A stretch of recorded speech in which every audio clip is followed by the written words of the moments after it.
The greatest challenge we have is organizing ourselves in terms of what is the next step for the future in getting some of that water back to our areas, because the deltas, the three deltas, are all drying up.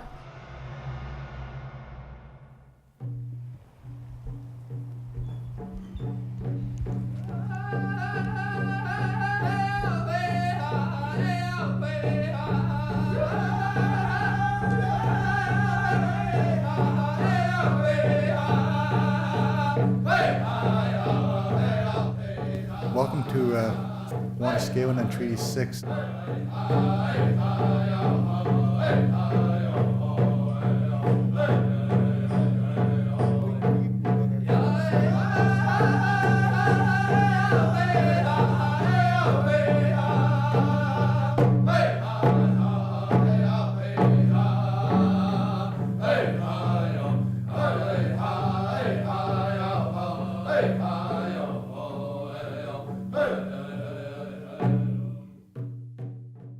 I'm hoping to make my presence here felt as an inspiration for the people living out there, that not to give up hope.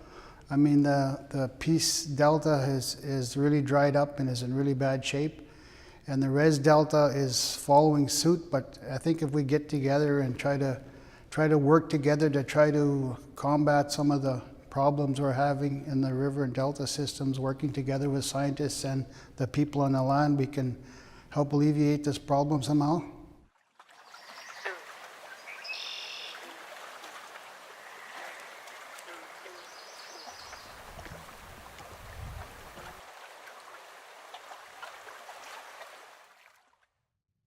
Today, listening to the other deltas, and I knew they were in trouble.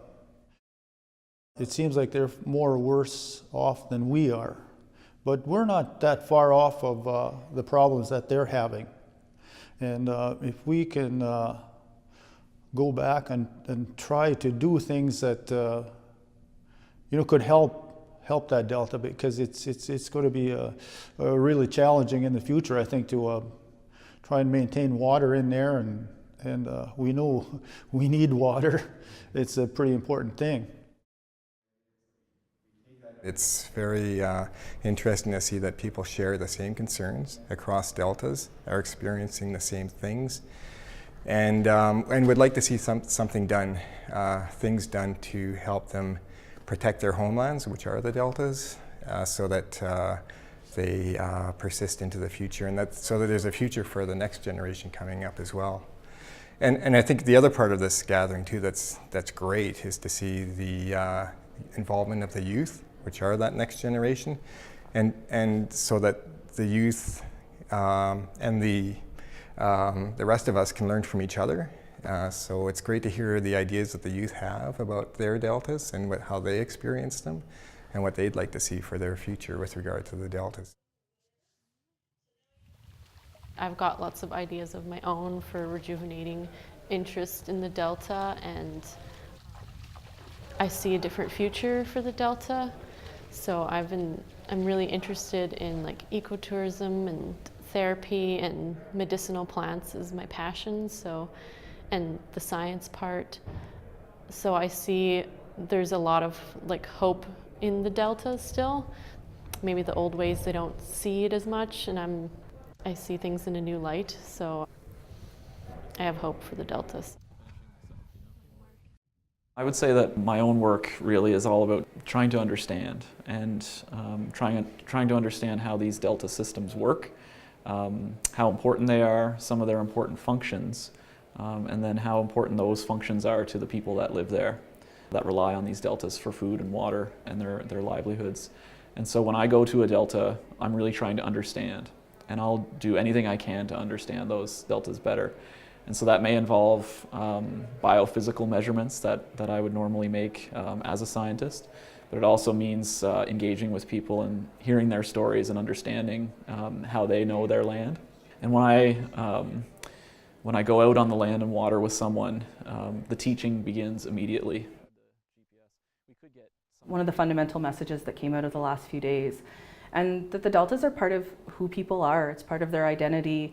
People live off the land, they get food from the land. It's a place where they connect with their children and pass on their knowledge of the land.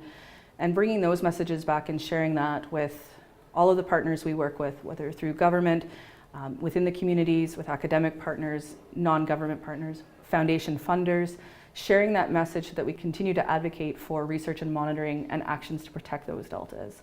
But I would say the collaboration piece and working together was the message that came loud and clear. Well, the traveling exhibit was proposed by the SENS group as a way, instead of creating a book or a document, a way to make something visible that could go to the communities. So the first idea is that it would travel to each of the Delta communities, and that as it travels, more items would get added to it. So what we're doing during Delta Days is sort of collecting the voices of the people who are here, the ideas they have, and then when it travels, maybe adding other voices from the communities to the traveling exhibit. Delta Days is really important because it was an opportunity this year for us to connect and take action. It's how it's differed a little bit from the Delta Days we've had in the past. Connection this year meant that we got to bring the 3 deltas together for the first time. And the significance in that is that the communities from the deltas got to tell their respective stories to each other. And in telling that respective story, everybody realized that there are common things that are happening across all 3 deltas, which is pretty remarkable.